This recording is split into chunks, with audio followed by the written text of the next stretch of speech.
I am Paul Brodie, and thank you for joining us for another episode of the Get Published podcast, where we help authors get published with a proven system that works. Today, we're being joined by Marissa Klein, author of the Dream Big Academy series. Marissa, welcome to the show. Thanks for having me. All right, you ready to get started? I am.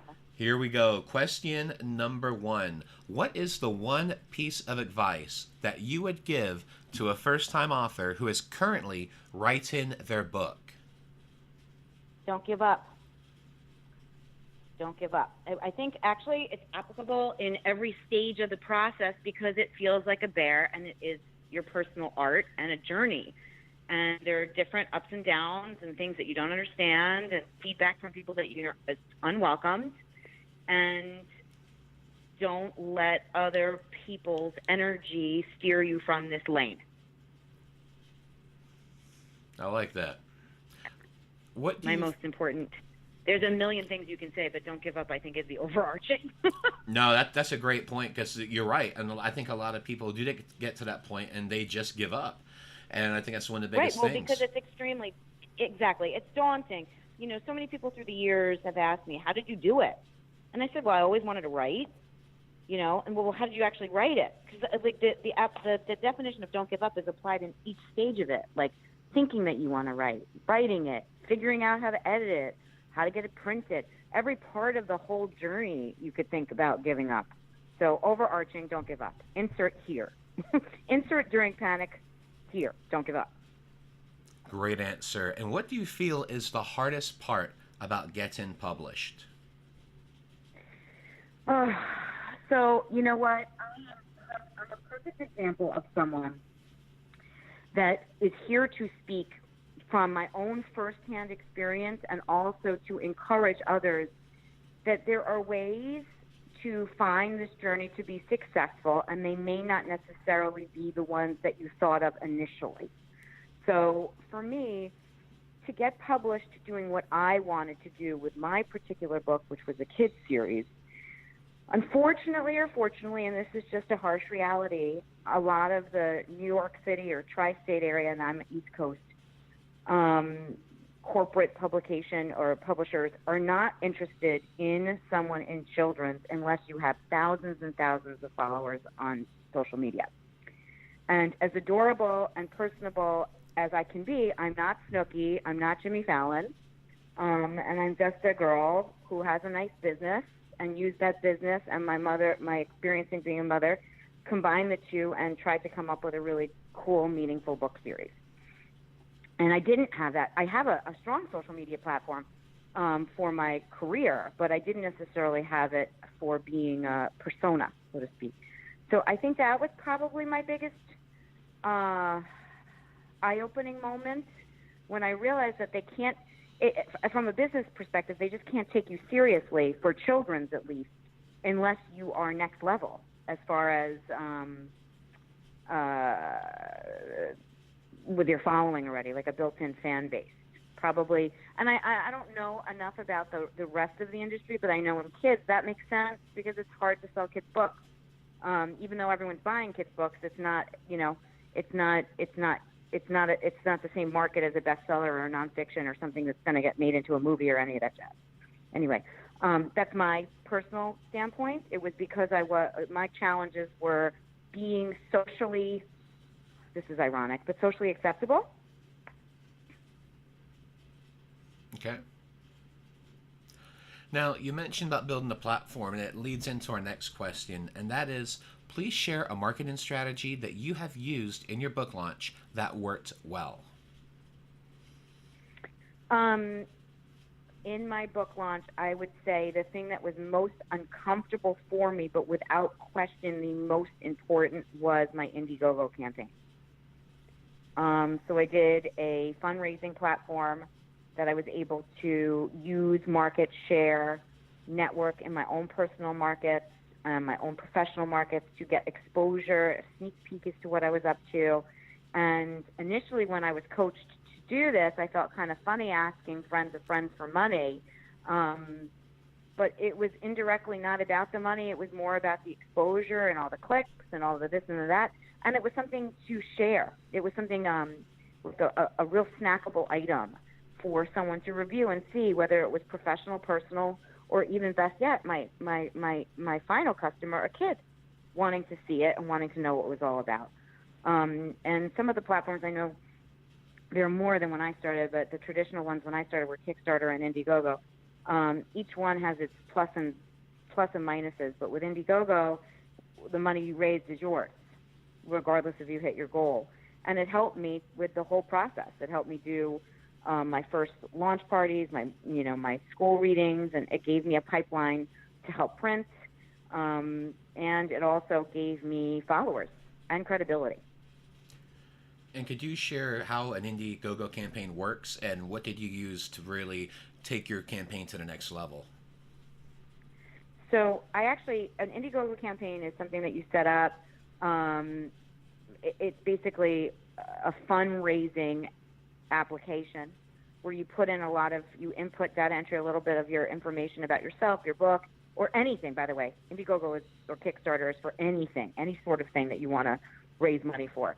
But basically they have a whole section on their site dedicated to raising money for art, writing, creativity, and you can do a variety of things to promote yourself on there. I did a video that I uploaded onto the website so that when someone went to my Indiegogo campaign link, they were reviewing a little bit about the book. They saw sneak peeks of the illustration. They saw a firsthand, authentic, emotionally driven video from me, from both my children and my work standpoint, which was the voice behind the storyline of my series, and a snapshot of what I wanted the experience to be. And basically, you give yourself a calendar deadline, so you could do it for 30 days, 60 days, etc., and you basically market this around your social media platforms and around your local communities online, so that link is looked at by as many people that you can, and it asks for donations and or contributions to the end result. And how I did that was basically asking for pre-orders. So it wasn't like I was asking for money to help me dream big. I was asking for pre-orders of my sales, which, if you think about the idea of getting in on something early or pre-order, it makes people excited. They want to be part of something that's before everybody else is part of it. And I think that was very key for me. And if you don't mind me asking, how much were you able to raise during your campaign? Each time, this is a couple years ago now, but each time was about $7,000 to $10,000. And how many times did you do it? Twice. Okay, great. One for each book, right? That's excellent. I have not heard that strategy. I've heard a couple of people go on Kickstarter and they've had mixed results. So I'm really glad that you shared that, and thank you about that. Exactly. Well, the reason why I loved Indiegogo, and I mean, listen, every year, every month, God knows, we all see there's so much more out there. But the reason why I loved Indiegogo and the experience of Indiegogo is you're not penalized if you don't hit your goal. Yeah. With Kickstarter, if you don't reach your goal, you lose the money that's given. I don't get that. So that's not for that. By the way, if I'm raising money and I'm shopping myself all over the place, I want to reap the benefits. And I'm sure most of us would agree. So I'm not quite sure on a personal level why someone would choose one versus the other. But in my particular case, especially as someone just starting out and wanting to just be as organic and authentic to myself as possible, I felt that the Indiegogo campaign was the most kind. Well, and with it being organic, do you know how many shares that you had during your campaign from other people? I wish I could give you an actual number that was based on true analysis, but no. But I can tell you that I had it blew me away on a personal level. Many, many shares, and from people that I did not know. So it wasn't just my own. And that's the key ingredient about doing a Kickstarter or an Indiegogo campaign, is it gives you exposure to people you don't know. It makes your voice louder. Well, that's great. Thank you for sharing that. And let's talk about your favorite Sure. books. So, what is your favorite book, and what was the number one thing that you learned from it? My favorite book, like ever? Hmm. It's a What's hard reading question. again? No. It's a hard question. um, I've gone through phases in my relationship with reading, and being a working mother of two who also wrote two books, this last few years have not been a huge phase for me. However, I would say even so, I've read some really beautiful, magical books in the last several years, but the ones that I would have to say to you that were the most impactful or my most favorite, I can't just say one, but one would be The Alchemist. Two would be the Harry Potter series, in no particular order, obviously. And three, I'd have to say Catcher in the Rye. Oh, I'm sorry. I need to say one other one. The Drifters by James Michener. Okay. And all of these books are actually probably I read actively 15 plus years ago. But it's interesting how I've reread a couple of them several times, and I'm actually rereading Harry Potter right now with my 9-year-old. I don't know who's more excited about it, me or her. But I think without even giving it much thought, even just saying it out loud to you, to connect the dots between all of those is very similar. It was about, The Alchemist was about a child on a journey trying to figure out their way and looking for more meaning in life. And Harry Potter is a very similar person-ish. And the Drifters by James Michener were about college kids studying abroad and traveling and redefining themselves. So I guess I'm onto something here with a pattern. Catcher in the Rye, also Holden Caulfield on an exploratory journey. So maybe I related on a deeper level. And what was the second question? I forget. Did I answer the hook? I think you did, because we talked about your favorite book and why, and I think you've explained that very clearly on this. Okay, good. Now let's talk about the final I actually question. think I explained it to myself. How about that? You did. Now I want to ask you one final question, and that is, what is your Sure. favorite quote and why?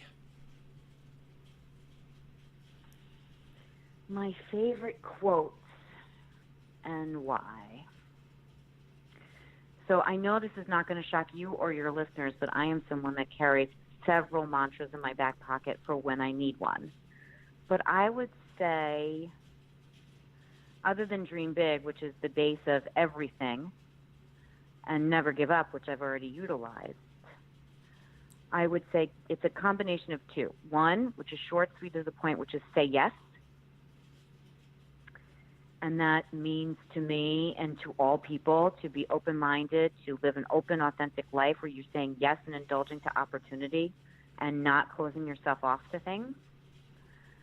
And then a traditional quote would be, keep your face toward the sunshine and you will never see the shadows, which I believe was Helen Keller. And it actually was in my yearbook, and I still honor it to this day. It's somewhere in between a glass half full, glass half empty type thing, but more so about just keep that sun on your face. And it kind of supports my whole thing, which is dream big, never give up, say yes to opportunity. I'm having multiple epiphanies while talking through my own self here.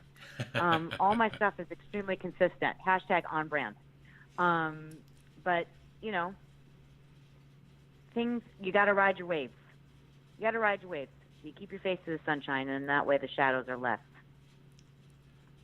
Well, Marissa, I want to thank you for being a guest on the show. What is the best way for people to find you online? Terrific. The best way to find me online would be two places. Professionally would be at Choice Fashion and Media. That is our Instagram handle. I've run a staffing firm for the last 14 years, helping people get their dream jobs in the fashion and media world in the New York area. And then also at Dream Big Academy, also my Instagram handle for the series. And of course the websites follow suit, choicefashionandmedia.com, dreambigacademy.com. Excellent, Marissa. Well, thank you once again for being a guest on the show, and I wish you all the best in your author journey ahead. Thank you so much. It was so nice to do this. Thank you for indulging me. Thanks again for joining us today. To learn more about how to get your book published with a proven system that works, grab a free copy of my book at getpublishedpodcast.com.